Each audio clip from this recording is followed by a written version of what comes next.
Olá, bem-vindos à nossa conversa de hoje. A gente tem aqui um material que, olha, mexe com um tema gigante, vital. A floresta amazônica.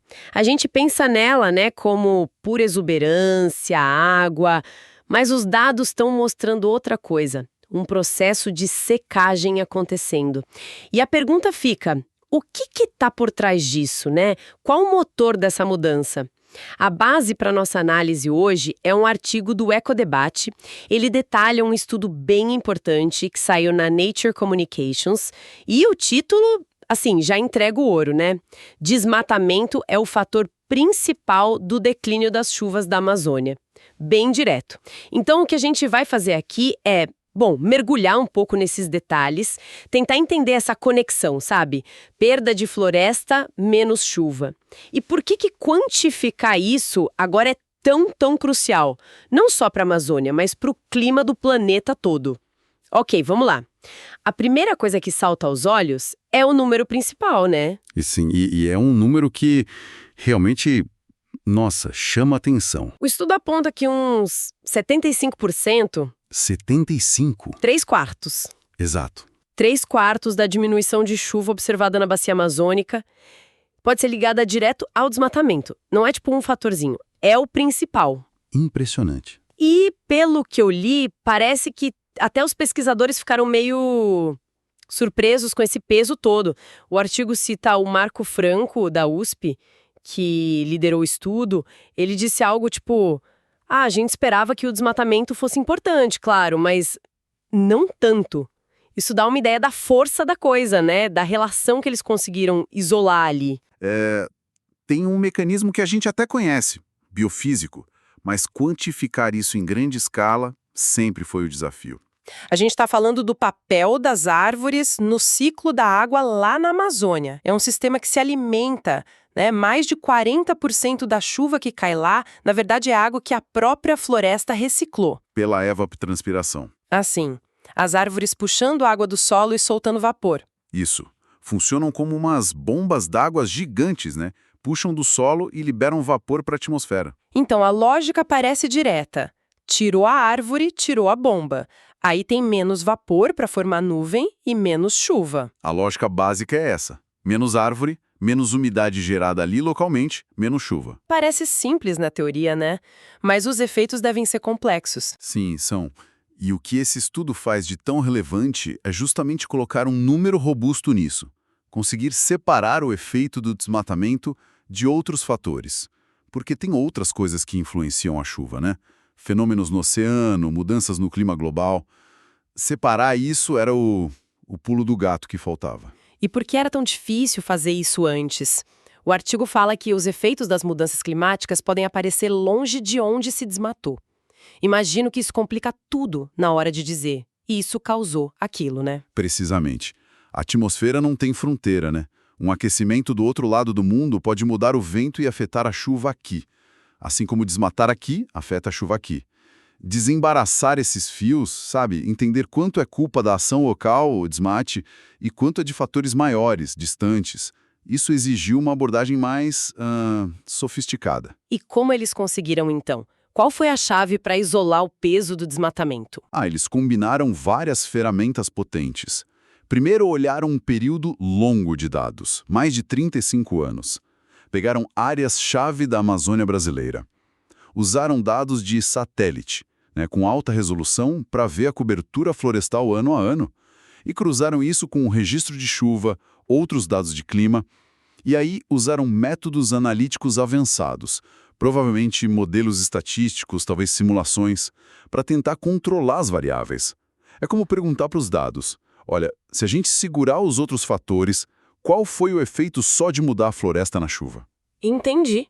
Tipo, isolar a variável num experimento gigante, mas usando o mundo real por décadas. Exato. E essa capacidade de isolar o desmatamento é o que torna o estudo tão importante. O Luiz Machado, que é coautor, também da USP, ele reforça isso no artigo. Ele diz que, a gente sabia que as duas coisas, mudança climática e desmatamento, mexiam com a Amazônia. Mas, segundo ele, até agora, Ninguém sabia exatamente para que cada uma dessas coisas contribuíam. Agora tem uma proporção mais clara. O desmatamento respondendo por uns 75% da queda de chuva, na média da bacia. E essa média de 75%, ela deve esconder variações dentro da Amazônia, imagino eu. Com certeza. O artigo aponta isso também. Esse é um valor médio para a bacia toda, que é imensa. Mas nas áreas onde teve mais conversão de floresta para pasto, para agricultura, onde o desmatamento foi mais intenso, a queda na chuva local foi ainda maior. Ah, então quem está mais perto da área desmatada sente mais o impacto da seca. Exato. As comunidades, os ecossistemas ali dentro, ou vizinhos dessas áreas de alto desmatamento, estão sofrendo um baque hídrico mais direto, mais severo. A perda de floresta cria mesmo microclimas mais secos em volta. Isso já começa a pintar um cenário bem preocupante, que vai além só da chuva inicial diminuir. O arquivo fala de um ciclo vicioso. Como funciona isso? Ah, sim, o ciclo vicioso. Essa talvez seja a parte mais alarmante das consequências. Não é só um evento. Cortou árvore e choveu menos, ponto. O desmatamento começa uma série de efeitos que se reforçam negativamente. Começa com menos chuva e menos evapotranspiração, como a gente falou. Isso deixa o solo e a vegetação que sobrou mais secos. Estando mais seca, a floresta fica mais vulnerável a quê? Fogo. Exatamente. Vulnerável a incêndios. Os períodos de seca ficam mais longos, mais intensos, porque falta aquela reciclagem de água. Isso cria a condição perfeita para o fogo, que muitas vezes começa por ação humana, né? Para limpar pasto, abrir área, se espalhar mais fácil e durar mais tempo. E o fogo, claro, destrói mais árvore. Precisamente.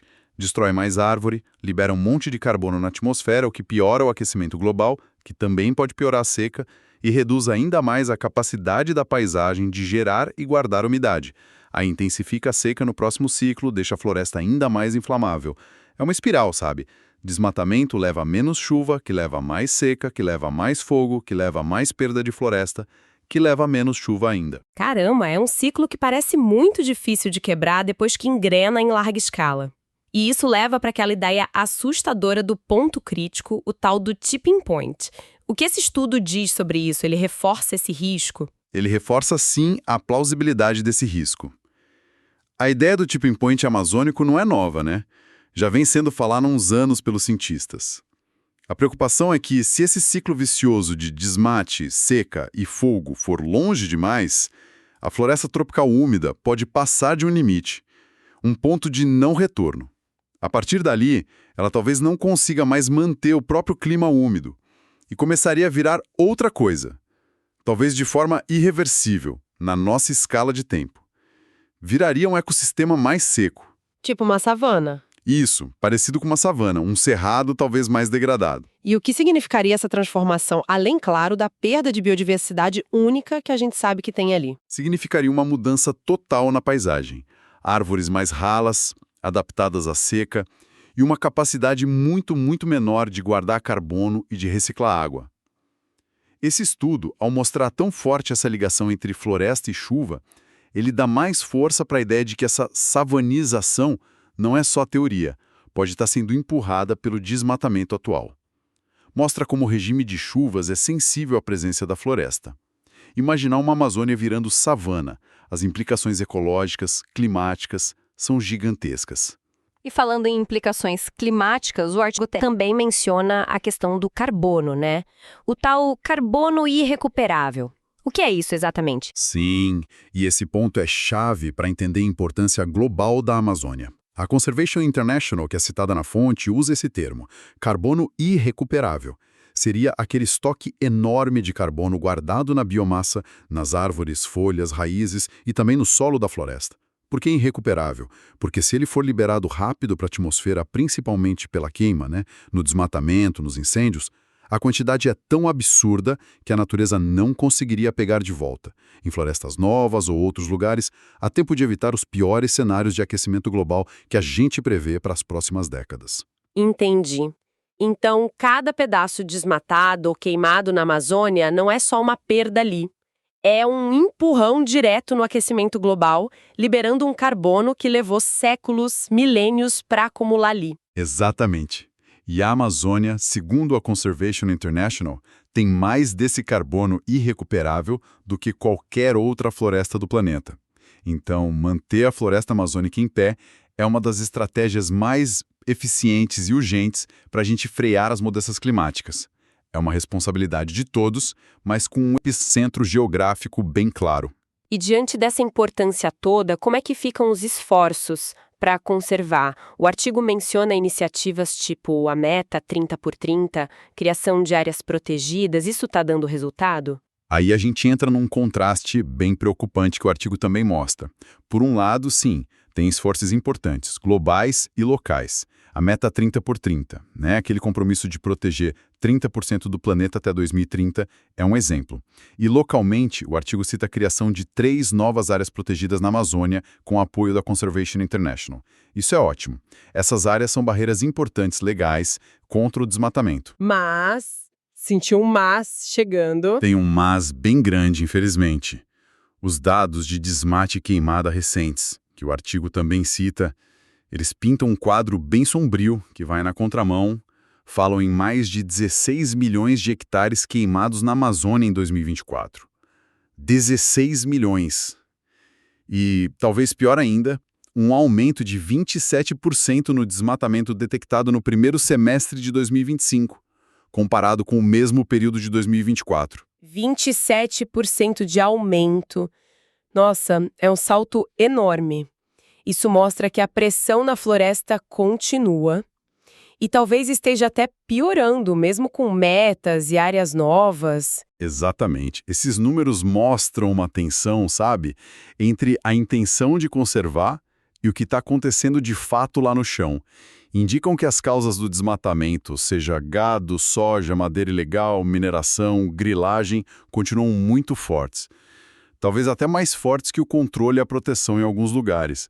Criar área protegida é fundamental, mas não adianta só no papel, se não tiver fiscalização de verdade, alternativa econômica para quem vive lá, combate ao crime que empurra a destruição. E antes da gente amarrar o raciocínio principal, tem mais um dado do estudo que o artigo destaca. A relação do desmatamento com a temperatura local. Não é só a chuva, né? Não é só a chuva. O estudo quantificou o impacto na temperatura também. Eles viram que os dias mais quentes na Amazônia ficaram em média uns 2 graus Celsius mais quentes nas últimas décadas, e que uma parte importante desse aquecimento local também pode ser ligada direto à perda da floresta. E como que a falta de árvore esquenta o lugar? Basicamente por 2 motivos. Primeiro, a evapotranspiração, que a gente falou que gera a umidade, ela também resfria o ambiente. É como suor na pele.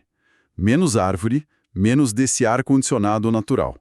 Segundo, a superfície que fica exposta, solo nu, pasto, absorve muito mais sol e devolve como calor. A floresta densa, com a copa das árvores, faz sombra, intercepta a luz, mantém tudo mais fresco. Então desmatar é como tirar o guarda-sol e desligar o ventilador ao mesmo tempo. Deixa a região mais quente e mais seca. O que, imagino, piora ainda mais aquele ciclo de seca e fogo que a gente já falou. Sem dúvida, a temperatura mais alta ajuda a secar mais ainda a vegetação, o solo, deixa tudo mais inflamável, intensifica o ciclo vicioso. É mais uma peça nesse quebra-cabeça, mostrando como tirar a floresta desregula vários lados do clima regional. Então, para a gente tentar resumir o quadro que sai dessa análise, né, baseada no estudo via ecodebate, a gente tem agora uma prova quantitativa forte de que o desmatamento é o grande motor, responde por 75% da redução de chuva na Amazônia. Essa redução, junto com o aumento de temperatura também ligado ao desmate, alimenta um ciclo perigoso de seca e fogo. E isso ameaça a própria natureza da floresta, coloca em risco o papel dela de guardar carbono e regular o clima global. É por aí. É uma excelente síntese. A pesquisa não só confirma o que a gente já intuía, mas bota números claros na mesa. Separa os efeitos, mostra o tamanho do impacto da ação humana local no clima da maior floresta tropical do mundo. Isso reforça a urgência de frear o desmatamento, não só pela biodiversidade ou pelo clima global, mas pela própria sustentabilidade da água e do clima ali na região amazônica. Está regulando o clima regional, chuva, temperatura. Já falamos do impacto óbvio na biodiversidade, no clima global pelo carbono. Mas, se a gente esticar o raciocínio, quais seriam os efeitos em cascata, talvez menos óbvios, mas importantes, dessa desregulação da água sobre os sistemas humanos que dependem daquele clima amazônico previsível? Essa é uma pergunta fundamental, né? Pensa, por exemplo, na agricultura, aquela de larga escala no centro-oeste e sudeste do Brasil, que depende muito da umidade que vem da Amazônia pelos rios voadores. Uma redução de chuva lá na origem da sua umidade, causado pelo desmatamento, com certeza vai ter efeito na produção agrícola a milhares de quilômetros. Verdade. E o abastecimento de água das cidades grandes, a geração de energia hidrelétrica, que depende dos rios cheios por essa chuva. E as economias locais, né? Povos indígenas, comunidades tradicionais, que vivem ali junto com os ciclos da floresta. Como ficam? Exato. A pesquisa foca na causa e efeito dentro da bacia, mas as ondas de choque dessa mudança podem ir muito longe. Talvez a grande reflexão seja essa: como a saúde da floresta e a estabilidade dos nossos próprios sistemas econômicos, sociais, de infraestrutura estão ligadas de um jeito que a gente só agora está começando a medir com essa precisão. Fica essa conexão mais ampla para a gente pensar.